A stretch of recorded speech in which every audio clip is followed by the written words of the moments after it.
माझ्यासोबत आपल्या शेतकरी ॲग्रोचे मागील 10 ते 12 वर्षापासूनचे जे शेतकरी आहेत माझे मित्र श्री कैलासराव जाधव, राहणार ते मोरोडचे आहेत, तालुका रेणापूर आणि जिल्हा लातूर. ही जाधव कंपनी एक 4 ते 5 भाऊ आहेत. जवळजवळ 10 ते 12 एकर हळद मागील 8 ते 10 वर्षापासून ते लागवड करतात आणि पूर्ण नियोजन आपल्या शेतकरी ॲग्रो सर्व्हिसेस यांचं असते. चालू वर्षी त्यांना प्रति एकरी जी पक्की हळद आहे, उकडलेली हळद ही 34 क्विंटल झालेली आहे आणि प्रत्येकाचे 2-2 एकरचं क्षेत्रफळ आहे लागवडीचं. आणि त्या 2 एकरसाठी त्यांनी 16, 17, 18 क्विंटलपर्यंत आपण कच्ची हळद ठेवलेली आहे. म्हणजे ती कच्ची हळद आणि ही पक्की हळद जर पाहिली तर जवळजवळ 35 ते 36 क्विंटलपर्यंत तब्बल उकडलेली हळद त्यांना ह्या वर्षीचं चांगलं ॲव्हरेज हे मिळालेलं आहे. मागील 2-3 वर्षापासून ते 30-32 क्विंटलच्या पुढे ॲव्हरेज काढतात आणि ह्या वर्षी त्यांनी विक्रमी यील्ड काढले. परभणी असेल, नांदेड असेल, हिंगोली असेल यांच्या तुलनेमध्ये आपल्या लातूरमध्ये सुद्धा खूप चांगल्यापैकी हळदीचं उत्पादन श्री कैलासराव जाधव आणि आपले अर्जुन नाना आहेत आणि सगळे त्यांचे जाधव कंपनी आहेत, यांनी हे उत्पादन काढलेलं आहे. आता हे उत्पादन कसं काढलं आहे तर सुरुवातीपासून अगदी पूर्व मशागतीपासून तर शेवटपर्यंत जमिनीतले डोस असतील, ड्रीप फर्टिगेशन असेल, पानांद्वारे दिलेले खताच्या फवारण्या असतील, रोगकिडी असेल, त्याचं सगळं जे व्यवस्थापन आहे हे पूर्णपणे त्यांनी शेतकरी ॲग्रो सर्व्हिसेस यांच्यानुसार केलेलं आहे. कैलासराव इथून पुढे कैलासराव हळदीचं व्यवस्थापन कसं करतात आपण त्यांच्याकडून समजून घेऊया. कैलासराव नमस्कार. कैलासरावांची टोटल गेल्या वर्षी 2 एकर हळद होती. लागवड त्यांनी 5 ते 10 जूनच्या दरम्यान आपण लागवड केलेली आहे. लागवड ही शेंगा पद्धतीने लागवड करतात आणि लागवड करण्यापूर्वी एक संतुलित खताचा डोस करतात.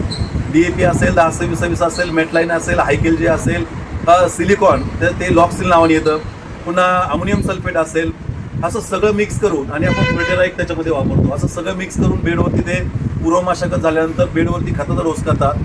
असा डोस 45 दिवसाच्या अंतराने 3 खताचे डोस ते करतात. आणि ड्रीप फर्टिगेशन हळद उगून आल्यानंतर साधारणतः जानेवारीच्या एंडपर्यंत दर 7 ते 8 दिवसाच्या अंतराने ते ड्रीपमधून खत देतात आणि 20 दिवसाच्या अंतराने साधारणतः 7 ते 8 आपण खताच्या फवारण्या घेतो.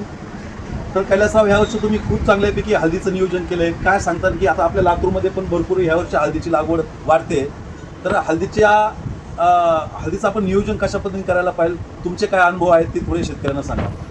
हळदीचं पूर्व मशागतीपासून ते खताच्या डोसपर्यंत ड्रीप फर्टिगेशन आणि खताच्या फवारण्यावर या 3-4 गोष्टीवरच हळदीचं उत्पादन निश्चितच जास्त येत असतं.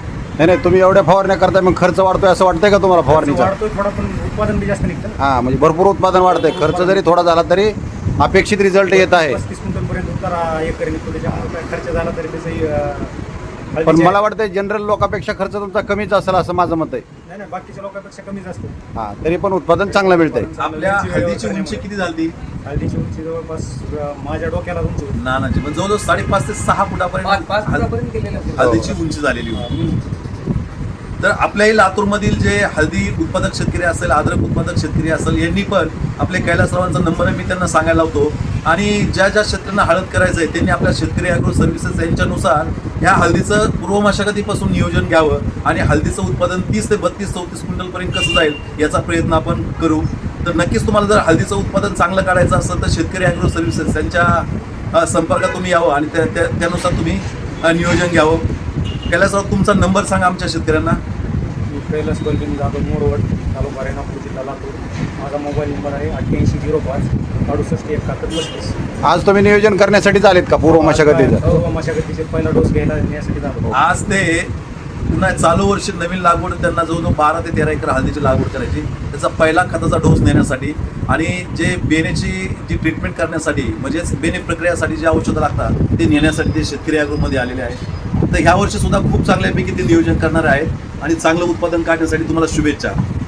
नाना, ह्या वर्षी तुम्हाला कैलासरावांपेक्षा जास्त उत्पादन निघलं पाहिजे. चालतंय, धन्यवाद.